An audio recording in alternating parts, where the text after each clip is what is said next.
What's going on, guys, in the Works Media, and welcome to the second episode of Battle Report. And this is the Urban Sniper, and this is a type of sniping I like to do on a lot of maps that have a lot of cool environments, buildings, and just stuff that you normally wouldn't see a lot of snipers on.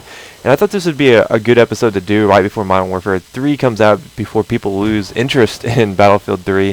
What are we, 2 days away from that? But I don't know, I've been having a lot of fun sniping in Battlefield 3, and I've actually become pretty good at it, not to toot my own horn.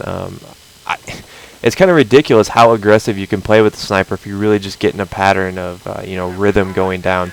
And this urban sniping technique is something I like to do on maps that are more I don't know, it's more focused on being in the right spot at the right time, being at the choke points, understanding your cover, and using cover to kind of just poke your head out and pick people off at medium ranges. You're not really looking at the longer ranges on maps like this. Like, you're really looking from building to building, nothing too crazy. And I picked these clips because I thought they all kind of showed different strategies in doing this.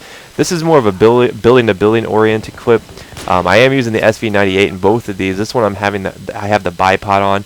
I actually think that the straight pull bolt would probably be a better choice in this situation, as you'll see here in the second clip, where I'm using the lower powered scope with the straight pull bolt and the suppressor here on Operation Metro. And this is just a awesome clip right here. I mean, this whole game was awesome, but I can't bring the whole game because it was like 25 minutes long. But I think I ended up going like 40 and 4 in this game altogether. But I picked some of the highlights of it. And really, to be a successful sniper in this game, you just got to be smart. You got to pick your spots. You got to, know where the choke points are, know where people are coming from.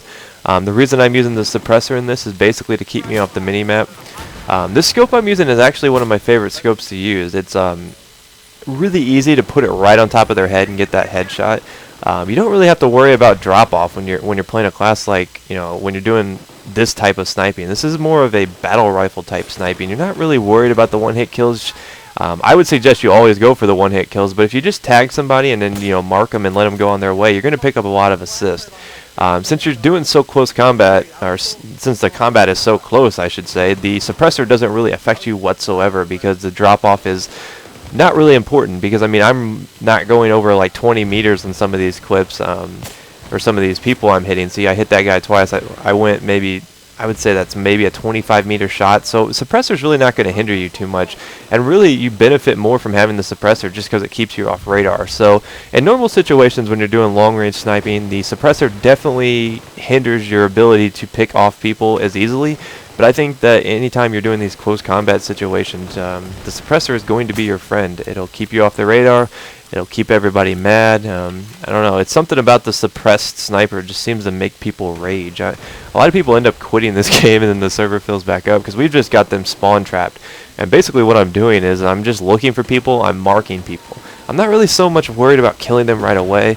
I'm really smart about when I take my shots. You notice me, I'm just panning around, scanning for people because they have a lot of mobile spawn points through there, and they're popping up. And I'm gonna move to the position that I like to be in, just because it's the position of advantage. And this spot right here is really good when you have them spawn trapped. And you'll see me move up to the desk here in a little bit. But this is one of my favorite sniper setups, guys. You may have seen it in my last video where it was called Recon Beasting or whatever. I don't remember what I titled that. Recon Beasting. I used a similar setup, but I didn't have the silencer on it. I didn't have the straight pull bolt.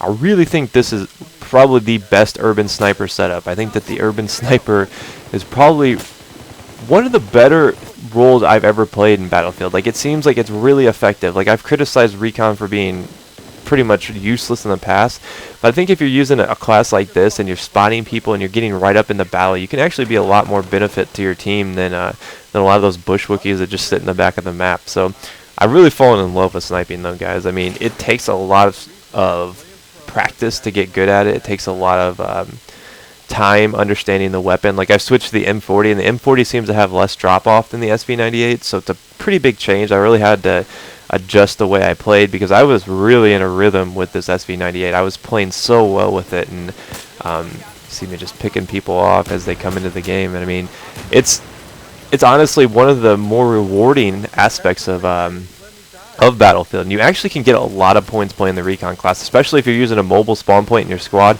I actually have a mobile spawn point put down behind us. I don't know if anybody's going to spawn on it in these clips, but I mean, headshots and the mobile spawn points and spotting people and suppression assist, because I do use the cover or the suppression squad thingamajigger, where it makes the bullets do more suppression, whatever you call it. I don't even know what you would call that. The effect of suppression is greater when you have this perk on, or whatever it's called, team specialities. I probably sound like a Call of Duty guy calling them perks, but anyway, you see me get picked off there. He finally got me out of my camping spot. But camping with the sniper is really what you're supposed to do. I just like to hold down areas. I don't really play. I like to play really aggressive with a kit like this, and you're gonna see me get picked up by my squad mate, which is beautiful. I would actually consider this kind of aggressive the way I play these. I put myself in a lot of danger because I get right up in the face of battle. I really give them all the chances in the world to pick me off. I just make myself have to win gunfights, and honestly, that's how I improved at being a sniper. It wasn't like I just practiced from really far away. I figured that if I didn't play aggressive with the sniper, didn't get myself in those dangerous situations where they have a chance to pick me off, that I probably would never get better with it. And I think that that's really helped me get better. As you see there, I get a kill assist and a spot bonus. So that's 70 points, and I didn't even kill that guy. And you see me get another spot bonus there. So playing the role of the recon guy can be pretty rewarding. I've been leveling up super fast ever since I picked this up. I average probably between 6,000 and 8,000 points in a conquest game with a recon kit. And I mean, I just do what you see me doing here. I spot people, I kill people, I use my mobile spawn point. I found that the MAV, or whatever you call it, isn't really very useful. It's kind of pointless, honestly. You don't really get enough points to make it worth using, because you can pretty much do the same thing with just spotting people. So hopefully you guys learned a few things from this. If you do what I do in this, you'll probably be a pretty successful sniper. I love urban sniping. I love the close combat feel of sniping. It feels... Ooh, collateral? Was that a collateral? Nice. That's a nice way to end this clip. But I'll see you guys next time. Peace out. I wonder if there's a glitch where if you pick up a...